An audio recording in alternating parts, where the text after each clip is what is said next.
என்னோட நேம் வந்து பத்மாவதி. ஏஜ் வந்து 53 தான் ஆகுது. இது எங்களோட ஹஸ்பண்ட். என் பேர் பாபு. வயசு வந்து 54 ஆகுது.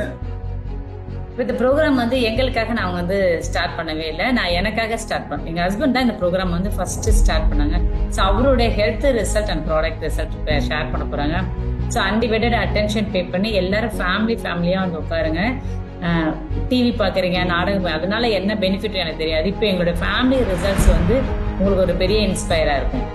உங்களோட ரிசல்ட்ஸ். வணக்கங்க, என் பேர் பாபு. வயசு வந்து 54 ஆகுது.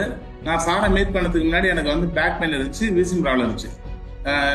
8 வருஷமா வீசிங் ப்ராப்ளம் இருந்துச்சு. 2 வேளை பஃப் யூஸ் பண்ணோம். டாக்டர் வந்து சார் அவர்களும் பஃப் யூஸ் பண்ணணும்னு சொல்லியிருந்தாரு. அது இல்லாமல் எக்ஸசைஸ் 40 கிலோவில் இருந்தேன். சார் என்ன சொல்லி கொடுத்தாரு அதை கரெக்டாக ஃபாலோ பண்ண 3ஆவது நாள் எனக்கு வந்து பேக் பெயின் குறைய ஆரம்பிச்சது. தொடர்ந்து ஃபாலோ பண்ணி 28 நாள் டோட்டலாக வீசிங் ப்ராப்ளம் நார்மல் ஆயிடுச்சு. இன்னும் உள்ள ஐஸ்கிரீம் எது சாப்பிட்டாலும் ஒன்றுமே பிரச்சனை இல்லாமல் இருக்கிறான். அது இல்லாமல் 40 கிலோ வெயிட் லாஸ் பண்ணிருக்கேன். Thanks my coach. இப்போ அந்த நீங்க எல்லாம் இப்படி ஹெல்த் சென்டர் போனீங்களா, அதே மாதிரி நானும் இந்த ஹெல்த் சென்டர் போகும்போது என்னை வந்து செக் பண்ண சொன்னாங்க. நான் எல்லாமே கரெக்டாக தான் இருக்கேன், எனக்கு ஒரு பிரச்சனையும் இல்லைன்னா.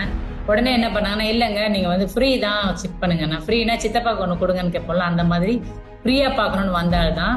எங்கள் ஹஸ்பண்ட் ஒரு 4 ப்ராப்ளம் தான் சொன்னார். இப்போ எனக்கு பார்த்தீங்கன்னா 2 கால் வீங்கிட்டு ஒரு நாள் ஃபுல்லாக டயர்டாக இருப்பேன். ஜைக்கால் டேப்லெட்டை ஸ்கின் அலர்ஜிக்காக ஒரு 13 வருஷம் யூஸ் பண்ணிட்டு இருந்தேன். அது இல்லாமல் டயர்ட்னஸ் வந்து காலையிலேருந்து சாயங்காலம் இந்த டேப்லெட் போடுறதுனால மார்னிங் என்னால் வந்து ஒரு 9, 10, 11 அந்த மாதிரி தான் என்னால் எந்திரிக்க முடியும். அவ்வளோ வந்து டயர்டாக இருக்கும். லோ பிபி பேஷண்ட் நான். இரெகுலர் பீரியட் வந்து ஒரு 13 இயர்ஸ் ஆச்சு. இதெல்லாம் என்னோட ஹெல்த் இஷ்யூவாக இருக்குது. அவங்க அந்த ஹெல்த் கண்டிஷன் கேட்கும் போது தான் எனக்கு தெரியும். ஸோ அதை எல்லாமே சொல்லிட்டு இருந்தேன். எக்ஸஸ் வெயிட்லேயும் இருந்தேன். சார் இப்போ நீங்கள் வந்து என்ன பார்க்க போறீங்க அப்படின்னா, இந்த எஜுகேஷன் செஷன் வந்திருக்கு. நம்ம உணவுகளை எப்படி சேஞ்ச் பண்ணோம், ஆரோக்கியமாக எப்படி வாழணுன்ற விஷயங்களை நான் அன்னைக்கு லேர்ன் பண்ணதுனால என்னோட கால் வீக்கும் குறைய ஆரம்பிது. டயர்னஸ் சுத்தமாக இல்லை. 1 வீக்ல 300 கிராம் வெயிட் லாஸ் பண்ணேன். டோட்டலாக 2.5 மாசத்துல 17 கிலோ 200 கிராம் வெயிட் லாஸ் பண்ணேன். டில் டேட் வரைக்கும் அதை அப்படியே மெயின்டைன் பண்ணுறேன். ரொம்ப முக்கியமான என்னோட ஸ்கின் டோட்டலாக வந்து சேஞ்ச் ஆயிருக்கு. ஏன்னா எங்கள் வீட்டிலே எல்லாருமே நல்லா வந்து கொஞ்சம் கலராக இருப்பாங்க. நான் மட்டும் கொஞ்சம் அப்படியே கருப்பாக இருப்பேன். கொஞ்சம் இல்லை, நல்லாவே கருப்பாக இருப்பேன். அது வந்து நானாக நினச்சிட்டேன், எங்கள் அப்பா கருப்பா அதனால நானும் கருப்பு அப்படின்ற மாதிரி நினச்சிட்டு இருந்தேன். ஸோ இந்த நியூட்ரிஷனில் என்னென்னா எனக்கு கிடைச்ச ஒரு பெஸ்ட் ரிசல்ட்ஸ் என்னோட ஸ்கின் ரிசல்ட். எனக்கு 2 பசங்க. பெரிய பையன் வந்து பிறந்த அன்னைக்கே அவனோட ஹெல்த் இஷ்யூ ஆயிடுச்சு. நீங்கள் நிறைய பேர் வந்து சென்னை சைல்ட் ரெஸ்ட் ஆகுது, எக்மோர் போயிருப்பீங்களான்னு தெரியல. 7வது மாடியில் வந்து இந்த சீனியர் சொல்லுவாங்க அடிக்கடி அங்கே போகவே கூடாதுன்னு. ஆனால் டே 1ல 23 வயசில் நாங்கள் போயிருக்கேன். ஏன் அப்படின்னா அவனுக்கு வந்து குழந்தைக்கு ஏதோ ப்ராப்ளம்னு சொல்லிட்டு அங்கே கொண்டு போயிட்டாங்க. அந்த மாதிரி இருந்த டைமில் 8வது மாதம் வந்து எனக்கு ஃபிட்ஸ் வர ஆரம்பிச்சிது. அது கண்டினியூ பண்ணுற ப்ராசஸ் அப்படியே இருந்துகிட்டே இருந்தது. வேல்பரண்ட் ஒரு டேப்லெட் கொடுத்துட்டே இருப்பேன். அதனால அவன் ரொம்ப சிக்காக இருப்பான். பார்த்தீங்கன்னா ஒரு அன்ஹெல்த்தியாக அண்டர் வெயிட்டில் இருந்தான். சின்ன பையனுக்கு எந்த பிரச்சனையுமே இல்லை. இந்த நியூட்ரிஷன் டே 1ல எனக்கு மட்டும் இல்லை, எங்கள் ஃபேமிலிக்கே நாங்கள் ஸ்டார்ட் பண்ணதுனால அவன் 32 கிலோ வெயிட் கெயின் பண்ணியிருக்கான். அது மட்டும் இல்லாமல் எந்த ஹெல்த் இஷ்யூ இல்லாமல் எந்த மெடிக்கேஷனும் இன்னைக்கு வர ஹெல்த்தியாக ஃபிட்டாக இருக்கான். ஒரு வெல்னஸ் கோச்சாகவே இருக்கான். இப்போ ஸோ எங்கள் டோட்டல் ஃபேமிலியோட ரிசல்ட்டே நல்லா சேஞ்ச் ஆச்சு. பாருங்கள், பிஃபோர் ஆஃப்டர்ன்ற மாதிரி. பிஃபோரில் எப்படி இருக்கும் பாருங்கள், அன்ஹெல்த்தி, ஹெல்த்தும் ரொம்ப போயிடுச்சு. ஆள் பார்க்கறதுக்கு ஒரு மாதிரி குண்டா இருந்தால் அழகாக இருப்பாங்க. நான் எப்படி இருக்கேன் பாருங்கள்.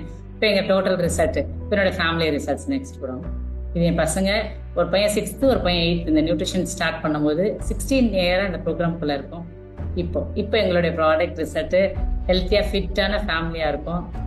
ஓகே, நெக்ஸ்ட் 32 கிலோ வெயிட்டை வந்து கெயின் பண்ணியிருக்கேன். என்னோட பெரிய சனம், சின்ன சனம் ஒரே மாதிரி தான். அவருக்கு பெருசாக எந்த பிரச்சனையுமே இல்லை. எப்பவுமே ஹெல்த் வைஸாக நல்லா சாப்பிடுவாரு. இன்னைக்கு வரைக்கும் நல்லா தான் சாப்பிட்டுட்டு இருக்காரு.